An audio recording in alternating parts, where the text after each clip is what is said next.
final surge or something. I don't know. I'm not quite sure how that works, but I'm sure somebody out there is.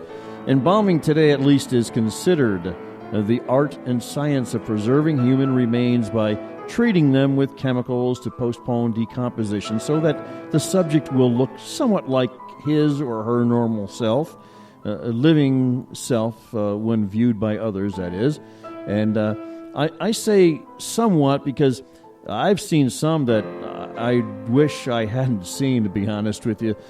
You can probably all relate to that. In defense of the embalmer, however, I'm sure it's an extremely difficult task. I wouldn't want to do it.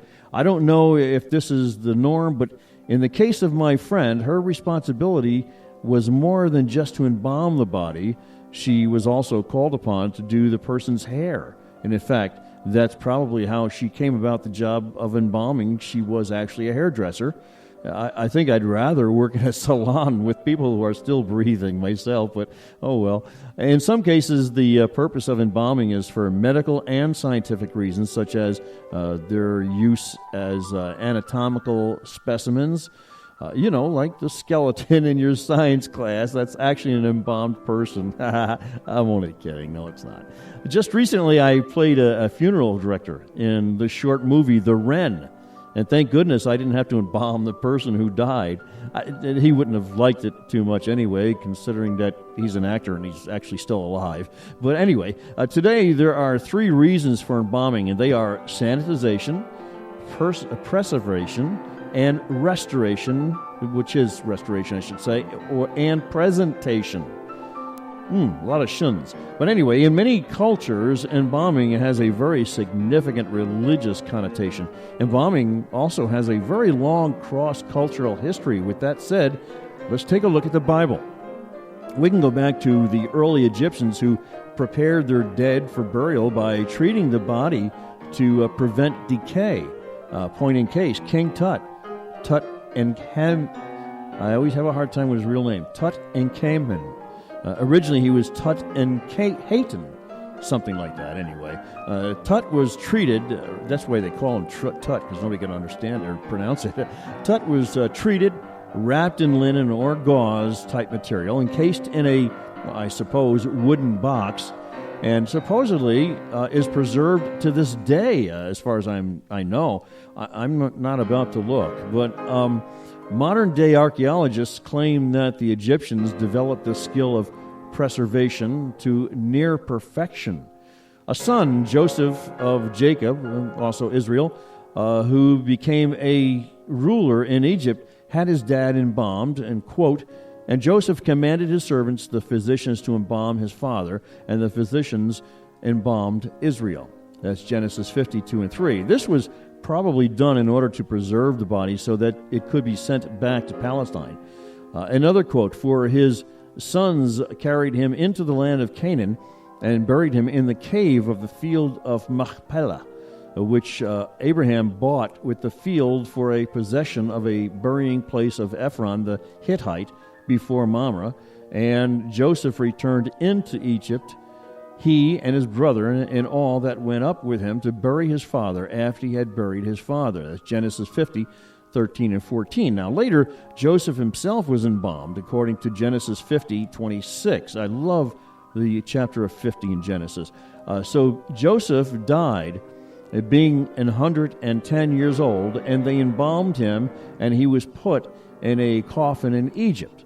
Again, that's Genesis 50:26. Likely in order to preserve Joseph's body to be brought back to Palestine for burial, as well as Joshua, which says, I should say not as well, but Joshua says, that's 24:32 of Joshua, "And the bones of Joseph, which the children of Israel brought up out of Egypt, buried they in Shechem, in a parcel of ground which Jacob bought of the sons of Hamor, the father of Shechem, for 100 pieces of silver, and it became the inheritance of the children of Joseph." Now, I own a small parcel in Israel, a very small parcel, I might add. Hebrews normally did not embalm bodies, nor did they cremate bodies as the Greek and Romans did. But What they would do is wash and scent the body and then dress the body in the person's own clothes or wrap it in a specially prepared sheets. I don't think that would travel too well. I wouldn't want to be the one to have to open the package, to be honest with you. And incidentally, these funeral preparations were frequently done by women, just as my friend the hairdresser did. My question to you is, are you prepared? If you were to die this minute, do you know what would happen to you? If you confess with your mouth Jesus is Lord, and if you believe in your heart that God raised Jesus from the dead, you will be saved, according to Romans 10:9.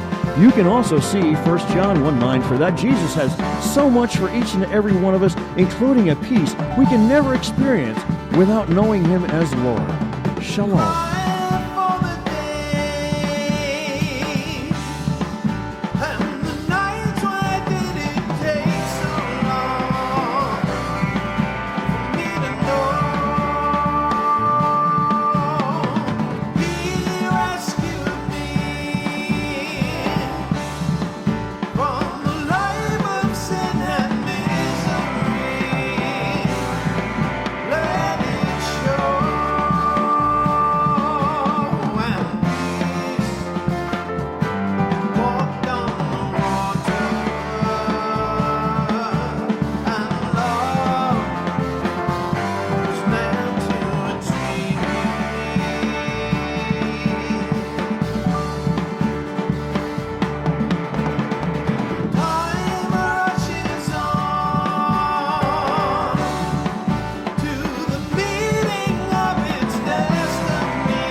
Yes.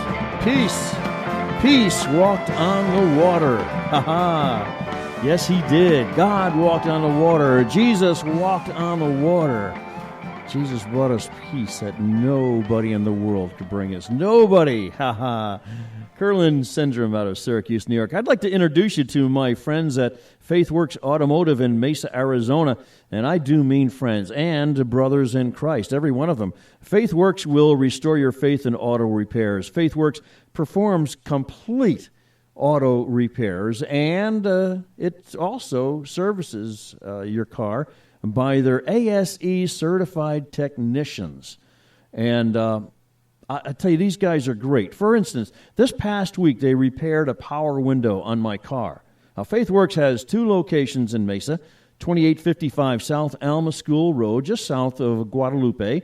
And you can phone 480-897-1010, and 340 North Dobson Road, just south of University. And you can call 480-833-3521, or go to faithworksauto.com for either store.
We have tasted and have seen how good you are, oh God.